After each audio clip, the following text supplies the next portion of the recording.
Sa gitna ng pagsusulong ng kapayapaan sa pagitan ng gobyerno at ng CPP-NPA-NDF, patuloy na hinihikayat ng militar ang mga miyembro ng naturang rebelding grupo na sumuko na lamang at magbalik loob sa pamahalaan. Pagtitiyak naman ng mga otoridad, bibigyan ng tulong ang mga ito tulad na lamang ng pagkupkop sa kanila at pagsasailalim sa counseling.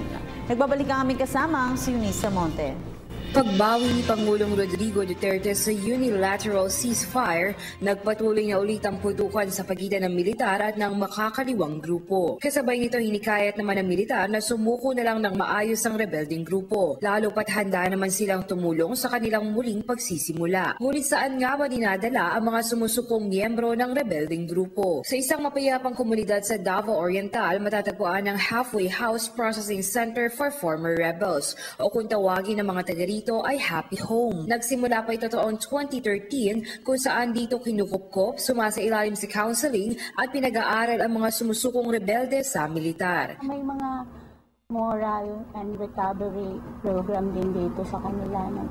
Undergo sila ng psychotherapy. Ang pinakapangunahing dahilan ng pagsali ng mga rebelde sa New People's Army ay dahil sa pangako nitong sila ay pag-aaralin at bibigyan ng magandang buhay. Taliwas sa kanilang sinasapit sa panahon ng labanan. Tayo po sa Happy Home, nakipag-link po tayo sa DepEd, yung may ALS program naman.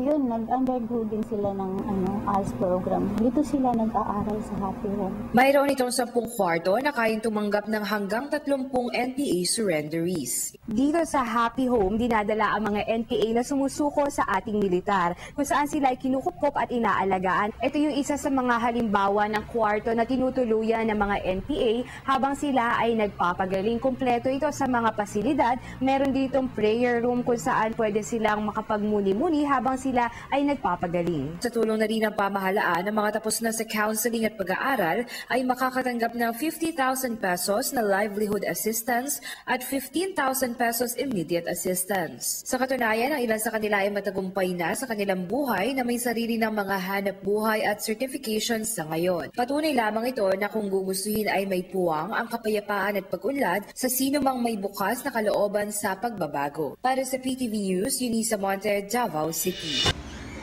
Ako po si Cathy San Gabriel. Subscribe na sa PTV YouTube channel. I-click lang po ang subscribe button.